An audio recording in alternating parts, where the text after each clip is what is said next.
Le point. Bonjour à tous, bienvenue dans le Tacle du lundi, le podcast consacré au foot, diffusé sur Le Point et enregistré tous les lundis. Et cette semaine, l'équipe au grand complet, Adrien Mathieu qui a gagné le Girondin. Ça y est, enfin, la 3e de la saison, ça fait tellement du bien. Vous êtes relancé là. Bah là, on est 15e, ça y est, plus rien ne nous arrête. À combien de points de l'Europe ?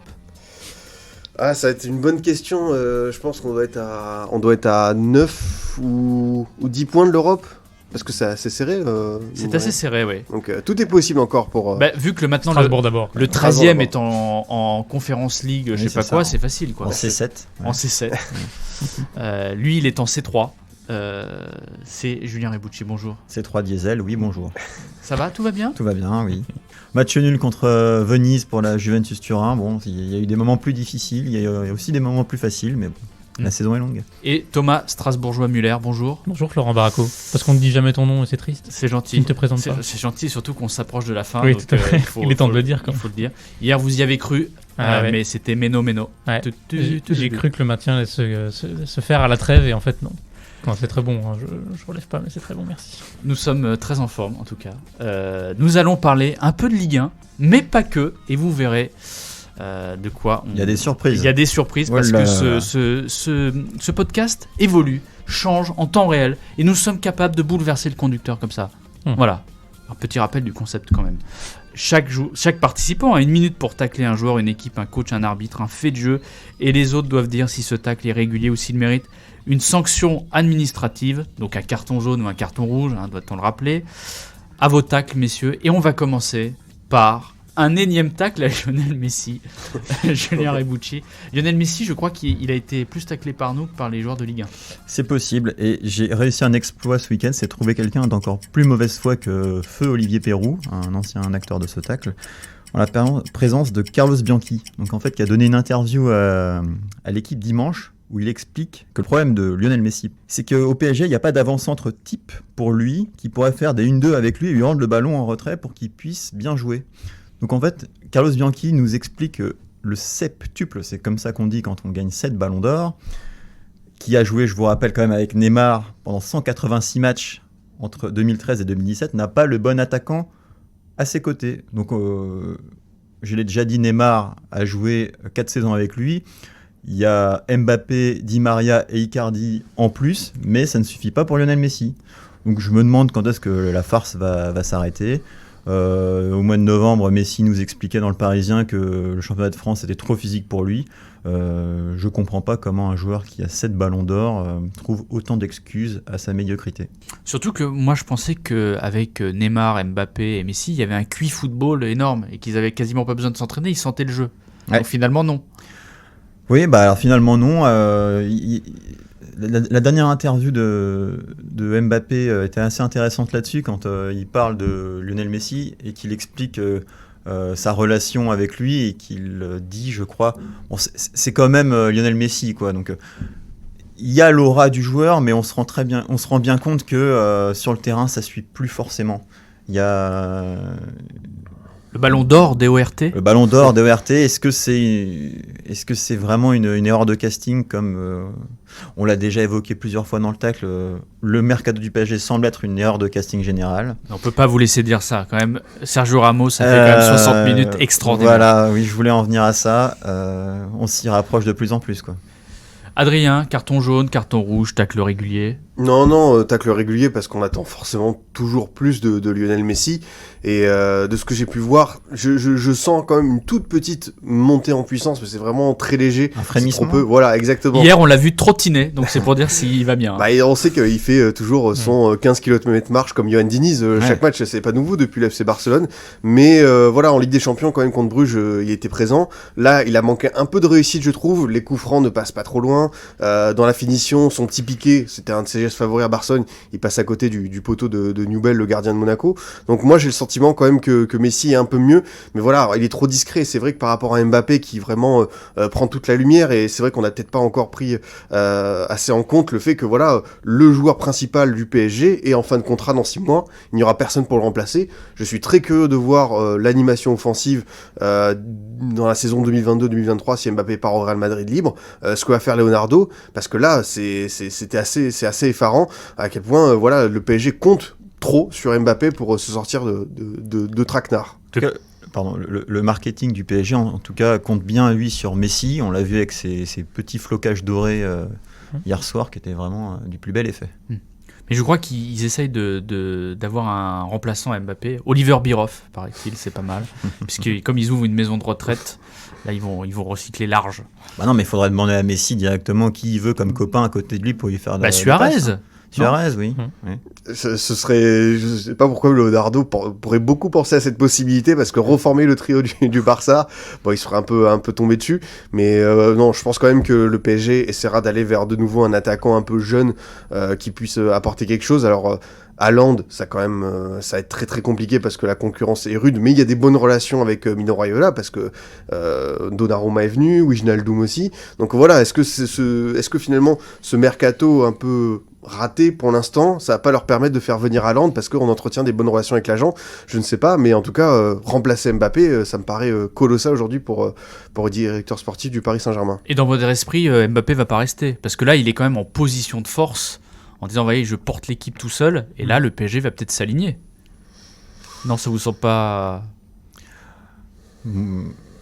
Moi, à sa place, en fait, c'est particulier. Je pense que le PSG ne mise pas sur lui. On le voit jour après jour. Et à sa place, humblement, je partirais aussi vite que possible, quoi. Quand je vois cette situation-là, le PSG est un bourbier sans nom, quoi. Oui, ce n'est pas qu'une question d'argent, quoi, c'est ça. Ah bah là, c'est même plus une question d'argent, parce qu'il est très bien payé actuellement.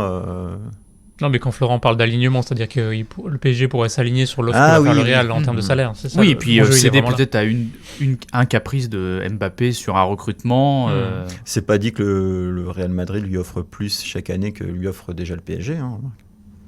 Mais en tout cas, je pense que la perspective de rejoindre le Real Madrid, pour lui, elle est conséquente. Et voilà, être dans un trio, on l'a vu, hein, son entente avec Benzema en équipe de France, voilà, il l'apprécie, il le dit dans plusieurs interviews. Je pense qu'avec Vinicius Junior, qui est quand même en train de monter en puissance de manière assez phénoménale sur ce début de saison, ils peuvent former un trio beaucoup plus cohérent que ce qu'on peut voir aujourd'hui avec Neymar et Messi. C'est-à-dire que dans la répartition des rôles, je pense qu'au Real Madrid, il sera bien mieux et même mieux entouré. C'est bizarre de dire ça alors qu'on a Neymar et un septuple Ballon d'Or, comme l'a dit Julien. Mbappé, moi j'aimerais bien le voir en Angleterre.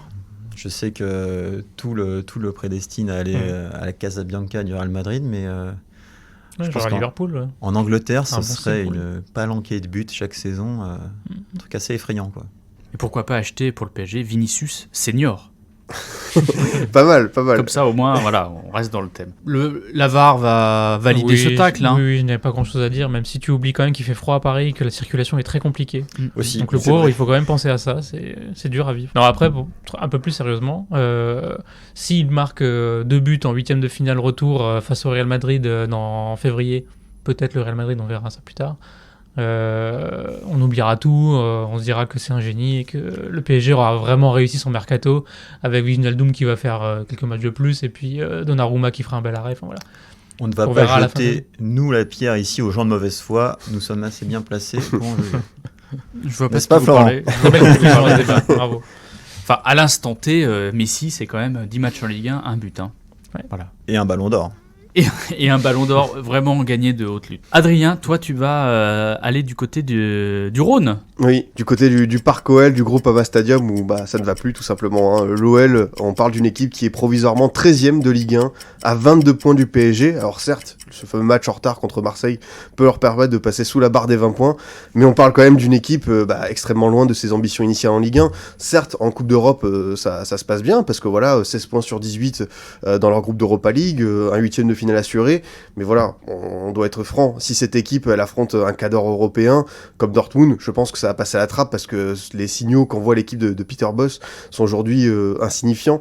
J'ai l'impression vraiment que quelque chose s'est cassé depuis le match à Rennes, cette fameuse défaite. Alors on avait glorifié à juste titre l'équipe de Bruno Genesio ce jour-là, mais vraiment j'ai l'impression que quelque chose a été rompu du côté de Lyon. On se souvient de ces scènes où Boateng s'engueule avec Dubois, l'équipe nous a rapporté une embrouille entre Cherki et Boateng dans le vestiaire, et l'impression que Peter Bosz ne sait plus où mener cette équipe. Il y a eu un passage avec une défense à 3, on l'a vu lors des matchs contre Bordeaux, contre Lille, mais en termes de jeu, ça arrive toujours pas à produire quelque chose. Et encore une fois, comme depuis le début de saison, Anthony Lopez sauve cette équipe. Lyon encaisse beaucoup trop, et c'est aussi le problème de plusieurs personnalités, et je pense que forcément on doit parler de Juninho, qui voilà va s'en aller dès le mercato hivernal. Il a commis des erreurs, je pense, notamment l'annonce le timing de son annonce de départ, où voilà, je pense qu'il a précipité vraiment l'OL dans le flou, et voilà, on se souvient que Sévigno, c'est lui qui l'a fait venir, c'était 2 novices à 2 postes où il y avait beaucoup de responsabilités, et voilà, ils n'ont pas su former un tandem efficace pour l'OL. Il y a eu des recrutements quand même hyper cohérents, Bruno Guimaraes, Lucas Paqueta, mais aussi des Brésiliens totalement inconnus. Qui peut me parler aujourd'hui de Camillo ou Henrique? On sait pas trop ce qu'ils font là.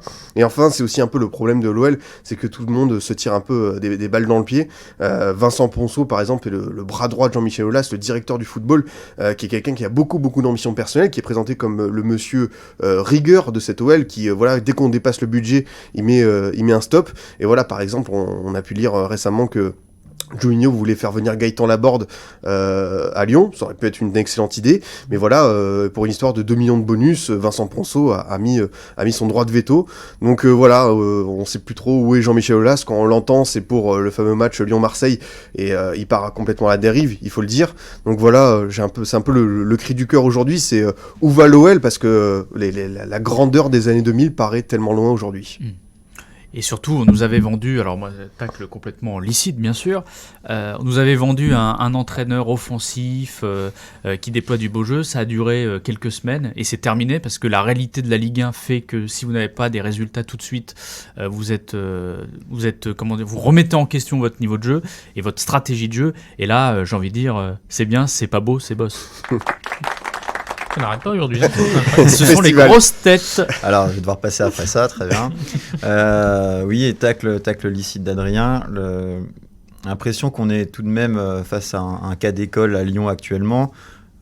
Moi, je continue de croire que Bosz et que le Bosz fait du bon boulot et qu'il a un groupe intéressant, mais que l'équipe est en train de se saborder par le haut quand un club n'est pas tenu... Au niveau de l'organigramme, ça s'en ressent à un moment donné dans les résultats. On ne comprend plus le positionnement de Jean-Michel Aulas, tu l'as dit. On ne comprend pas qui est M. Ponceau. Je ne vais pas rajouter les rumeurs sur Tony Parker qui pourrait reprendre le club. On ne sait pas pourquoi et d'où il vient. Juninho... Parce que lui, il est spécialiste en 3 points peut-être. Peut-être, oui, en 3 points. C'est très, très, très bon. Vous avez mangé du lion ce matin. Du lion. Oui, très drôle. Et voilà, j'ai perdu ce que je disais. C'est très bien, mais c'est pas grave, je vais me reprendre tout de suite. Juninho, c'est quelqu'un qu'on connaît pour ne pas avoir sa langue dans sa poche. Je suis d'accord avec toi, son timing est très très mauvais, mais à mon avis, s'il est parti, ça en dit assez long sur son niveau. Peut-être qu'il n'est pas fait pour le poste aussi. Désabusé aussi. Peut-être qu'il n'est pas fait pour le poste, je ne sais pas, mais je pense que s'il en arrive à ce niveau-là, c'est que vraiment ça doit être difficile à vivre au quotidien. Et ça va être très intéressant à suivre pour la suite, parce que la venue de Juninho, ça venait après la fin de Genesio à Lyon. C'était une manière pour Jean-Michel Aulas de réconcilier les supporters avec un peu l'âme de l'OL, parce que Juninho, ça représente quelque chose d'immense à Lyon. Aujourd'hui, Juninho va partir. Attention à ce que les supporters ne commencent pas quand même à être vivement agacés, parce que ça prend une très mauvaise direction. Donc je suis très curieux de voir comment l'OL va s'en sortir, parce qu'on l'a dit, en Ligue 1 c'est pas du tout ça. Il y a la Coupe de France, il y a la Coupe d'Europe, mais on peut voir que sur le terrain il n'y a pas beaucoup de progrès. Et moi, sur Peter Bosz, je comprends où est-ce qu'il voulait en venir à propos de son discours, de sa volonté de presser haut, d'avoir un bloc ambitieux, mais je sais pas si son message n'arrive plus à passer. Est-ce qu'il a les joueurs pour le faire, cette ambition-là? C'est très difficile. Hein. Non, mais il y a 2 entraîneurs qui avaient annoncé qu'ils joueraient très haut, qui déploieraient du jeu très offensif, et ils se sont reniés. C'est donc Bosz et c'est Sampaoli. Enfin, maintenant, Marseille devient la meilleure défense, alors qu'au début, ça partait dans tous les sens, ils attaquaient. Et peut-être que la Ligue 1 bride les entraîneurs talentueux qui osent. C'est ça. Peut-être qu'ils se sont confrontés à une réalité, c'est qu'ils sont arrivés avec leurs idées, ils se sont rendus compte qu'en Ligue 1, ça suffit pas. Et je pense que le match de Strasbourg l'illustre bien. C'est-à-dire que voilà, je crois qu'il y avait que 3 offensifs, Dieng, Henrique, Payet, et derrière c'était plus ou moins des joueurs avec des registres plutôt quand même défensifs. Même Sampaoli, à la fin, il a fait rentrer encore un défenseur central avec Balerdi, je crois. Donc c'était vraiment l'occasion pour lui de blinder. Mais ça illustre aussi, une forme de réussite, parce que je crois que Marseille n'a encaissé que 4 buts sur les 10 derniers matchs. Paul Lopez est une réussite du recrutement de Longoria, et voilà, à contrario de Lyon qui cherche encore la bonne formule défensive et qui se heurte à une réalité, c'est que la Ligue 1 est beaucoup plus compliquée que la saison dernière, parce que le niveau homogène a été rehaussé. On peut le voir, Nice a de nouveau un projet très ambitieux, Rennes a passé un cap, Lens est toujours là, même si en ce moment ça va moins bien, Strasbourg, Montpellier s'en sortent bien, donc la Ligue 1 n'est plus aussi simple qu'avant. Il y a tout de même sur Lyon, pour terminer, c'était pressenti un vrai problème avec Paqueta qui, je pense, là, paye clairement son manque de repos durant l'été. Je crois qu'il a enchaîné la Copa América et les Jeux Olympiques. Et là... Pas les Jeux Olympiques, je crois pas, mais vraiment... je crois qu'il a joué... T'es sûr qu'il a pas joué? Je crois qu'il a fait Copa, mais très très vite la reprise de la Ligue 1. Ouais. Et il s'est pas reposé, quoi. Contre Monaco, je crois qu'il avait même pas eu 48 heures de repos, il avait pris l'avion. Et là, il est cramé de chez cramé. Il est cramé de chez cramé, et c'était lui qui menait l'équipe depuis le début de saison. Et là, on voit que... c'est vrai que le match à Bordeaux, c'était assez criant, parce que il y avait Aouar, Shaqiri, Paqueta. La relation entre Aouar et Paqueta était là, et Shaqiri inexistant. Et là, je pense que c'est peut-être qu'on fera un autre bilan plus tard, mais en termes de flop, Shaqiri, c'est un peu comme Sergio Ramos dans un autre registre, mais c'est quelqu'un qu'on attendait et qui ne réussit pas en Ligue 1, donc ça dit quelque chose quand même. J'avais une blague sur Shakira, mais je préfère pas parce que j'ai mis la barre trop. Mais que doivent-ils faire pour que la défense s'en porte mieux, en fait? C'est ça la question. Je sais pas, j'ai l'impression que hier à Lyon, il a trouvé un peu plus de solidarité, de collectif. Certes, c'était pas brillant, c'était quand même difficile dans la production offensive, mais voilà, encore une fois, sur la fin de rencontre, Antonio Lopez est très exposé, et le match à Bordeaux, ça illustre bien, par exemple, Lyon mène 2-1, comment Elis peut faire un sprint de 50 mètres et se retrouver seul face à Antonio Lopez, il n'y avait plus personne, c'est quelque chose qui est assez effarant, donc faut trouver la bonne formule. Boss a tenté quelque chose à Lille, pour l'instant ça a l'air de un peu mieux payer, mais c'est pas encore trop consistant. Sachant que les finances ne permettent pas à l'OL de faire un mercato hivernal fantastique. Ils vont pouvoir peut-être remplacer 2-3 trous, mais... Ça parle de Sardar Azmoum, l'Iranien du Zénith, qui, je pense, leur fera beaucoup de bien devant. Mais c'est vrai que sur l'aspect défensif, il va leur manquer quelqu'un, peut-être un autre joueur pour accompagner Boateng, parce que je trouve que Boateng fait les choses bien, même s'il est, il est pas à son meilleur niveau, mais c'est encore trop frileux, quoi, à tous les niveaux. Ouais. Notre boss du podcast, Thomas Strasbourgeois-Muller, tacle licite. Ah oui, tout à fait, oui, c'est une excellente analyse, bien partagée d'ailleurs, bravo. Qu'est-ce qu'ils sont C'est brillant ce podcast. Qu'est-ce qu'ils sont C'est brillant, ouais. C'est brillant. Il manque Payet, mais c'est brillant quand même. Attention à la sortie de route maintenant. Tout à fait. Et oui, parce que, alors vous êtes gentil avec votre Ligue 1, alors vous êtes gentil, mais enfin... La Ligue 1, arrêtez de regarder la Ligue 1, regardez la Formule 1, parce que vous n'avez pas vu hier ce qui se passait en même temps que ce pitoyable Lille-Lyon. Il y avait quand même un Grand Prix extraordinaire avec Max Verstappen qui a remporté ce championnat du monde et la course. Et on a vu tout ce que le foot ne nous permet plus, c'est-à-dire on ose des arbitres, commissaires qui ne prennent pas fait et cause pour le grand mais pour le petit, avec la voiture de sécurité, je ne vais pas rentrer en détail parce que nous ne sommes pas un podcast de Formule 1. Mais voilà, la Formule 1 ose, la Formule 1 a renouvelé le genre, a su se diversifier et attirer des jeunes, ce que le football de manière générale n'arrive plus à faire. Et on ne va pas se mentir sur les audiences. Par exemple, hier, il faut savoir que le Grand Prix de Formule 1 a attiré 1,9 million d'abonnés sur Canal. C'est quasiment autant qu'un PSG-OM sur Canal l'an dernier. Donc il y a un engouement terrible pour cette discipline, alors que notre Ligue 1, elle est isolée sur une chaîne que personne n'a, sur un service que personne n'a, avec des matchs diffusés à 13h en pleine tarte aux pommes et poulet rôti. Donc vraiment, abandonner la Ligue 1, et nous d'ailleurs, nous allons abandonner le podcast, et on va faire maintenant l'arrêt du lundi. Julien ? Ce sera un carton rouge avec les 2 pieds décollés. Vous me parlez d'un Grand Prix où il s'est passé quelque chose dans le premier tour. Ensuite, on a pu faire une sieste d'environ 1h30 pour se réveiller au dernier tour avec une intervention de la VAR qui a tout changé dans le dernier tour de circuit. circuler, il n'y a rien à voir. Il n'y a rien à voir. Il n'y a rien à voir. Je pense que la Formule 1 peut inspirer la Ligue 1 et la LFP. Pourquoi ? Parce que on a, par exemple, sur la diffusion des images, j'ai pas besoin d'attendre 48 heures pour avoir les images d'Hamilton Verstappen, Hamilton Perez. Le lobe de caserie est intervenu le samedi à 17h. La Ligue 1 l'a publié sur ses réseaux le lundi matin. Il y a trop d'attentes et je pense que ça participe vraiment à la bonne diffusion, en plus de d'une couverture très efficace de Canal+, qui semble vraiment délaisser la Ligue 1, parce que aujourd'hui les matchs sont diffusés sur Canal+ décalé, et on a l'impression vraiment que c'est un peu pour faire payer ce qui s'est passé avec Media Pro la saison dernière.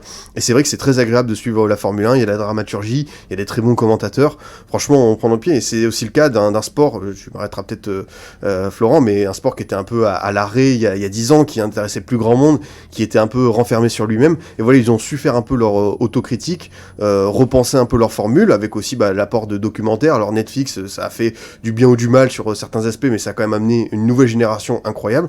Donc voilà, si peut-être les clubs de Ligue 1 ouvraient encore plus leurs portes, permettaient ça, peut-être que il y aurait justement cette nouvelle jeune génération que les Agnelli, tout ça, essayent de capter, mais qui n'y arrivent pas pour l'instant. Tout en changeant pas les règles fondamentales du sport, comme le veut Agnelli, c'est-à-dire... Il n'y a pas les règles qui changent en F1 l'année prochaine? Ah non, les règles ne changent pas. Les règles fondamentales ne changent pas. C'est toujours un départ sur une grille de départ avec un nombre de tours, des arrêts au stand, etc. Ben non, il y a certains qui voulaient changer les règles, mettre des mi-temps plus courtes. Donc voilà. Mais la Formule 1 a su innover, a su se révolutionner, et avec des sportifs qui sont beaucoup plus ouverts sur le monde et qui communiquent plus. Pensez à Raikkonen. Alors pareil, Raikkonen c'est l'ancienne génération, mais regardez Norris, Leclerc, ils discutent avec leurs fans, ils sont assez libres en interview et ils osent dire des choses. Typiquement ce qu'on a les conversations en radio, on pourrait avoir aussi des conversations avec les arbitres, puisque hier on a entendu d'ailleurs les patrons d'écurie parler directement avec les commissaires de course. Voilà, c'est de la modernité, et je pense que la Ligue 1 et le foot en général devraient s'autoriser à tester des nouveautés, à s'inspirer de la Formule 1. Et voilà, on y voit... c'est un spectacle extraordinaire, et c'est un spectacle total, et vous avez pendant 1h45 un spectacle total. Et ce problème-là, il est là depuis toujours pour le foot. La Ligue 1, quand elle était entièrement à Canal+, ne faisait pas mieux sur la gestion des images. Le but de caserie, il le mettait pas en autoplay sur Twitter d'emblée. Là, le dernier tour de Verstappen Hamilton, c'était... Ouais, mais justement, c'est les contrats. Ah oui, je dis pas que c'est de la faute de Canal+. C'est sûrement peut-être la LFP qui dit non, ne diffusez pas ça tout de suite, il vaut mieux attendre le débrief du après-match, j'en sais rien, peu importe. Et surtout le privilégier à la télé. Mais quand on voit que le dernier tour Hamilton-Verstappen est diffusé d'emblée sur Twitter, vous voyez le succès que ça fait, vous voyez le succès que ça peut faire auprès des gens qui ne connaissent pas la F1. Et c'est pas que des abonnements pour Canal, c'est aussi la visibilité pour le sport, et ça, ils font ça depuis quelques années. Moi-même, qui ne m'étais pas intéressé à la F1 depuis 2005, je vais avoir 15 ans, et j'ai redécouvert ça en 2018, et c'est pas pour rien. Époque Robert Kubica. C'est ça. C'est ça, tout à fait. Non, mais c'est quand même très flagrant, c'est-à-dire qu'aujourd'hui, tout le monde parle de ce titre, qui est quand même historique, et hier, vous aviez quand même 2 matchs qui devait être intéressant en Ligue 1, puisque c'était 2 chocs. Quand même, Lille-Lyon, c'est un choc, et PSG-Monaco, c'est un choc. On n'en parle quasiment pas. Enfin, c'est quand même une différence majeure. Il n'y a aucun accès à des images, on voit rien. Voilà. C'est assez invisible. Mais heureusement, le podcast est là pour en parler, et comme c'est un succès considérable, disons-le. Autant d'audience que les 10 matchs de Ligue 1 réunis. Tout à fait. Tout à fait. Mais ils ont plus d'audience qu'Amazon Prime, me dit-on, mais je veux pas m'avancer, c'est pas... Mais il faudrait pas penser que ce n'est que grâce à Netflix que la F1 a repris une hype, c'est aussi parce qu'il y a une bonne intelligence entre le diffuseur et les producteurs. Je pense quand même que Netflix a bien aidé, parce que je suis pas sûr. Les deux sont pas décorés. C'est tellement intelligent ce qu'ils font pendant une course. Et on rajoutera que c'est du commentaire pur, et on salue Julien Febvreau, parce que nous on aime les commentateurs qui s'engagent, qui mettent de l'émotion, de la vie, qui pleurent, qui n'ont plus de voix, et voilà, et le sport c'est aussi de l'émotion, et c'est faire ça, et on l'avait dit avec Stéphane Guy, qui était venu chez nous, des commentateurs, ça doit nous faire vivre l'événement, et le foot c'est un peu aseptisé, quoi. Voilà. Et en plus c'est invisible, c'est terrible. Tout à fait. Bon, je crois qu'on est tous d'accord.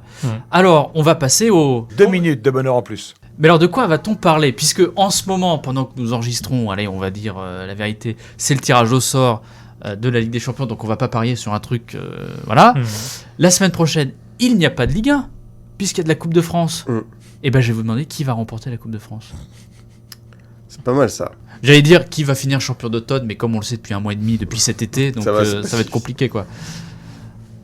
Le PSG. Le PSG pour Julien. C'est où c'est ça Je pense que Lyon, qui n'a pas eu un titre depuis je ne sais combien de temps, va avoir faim.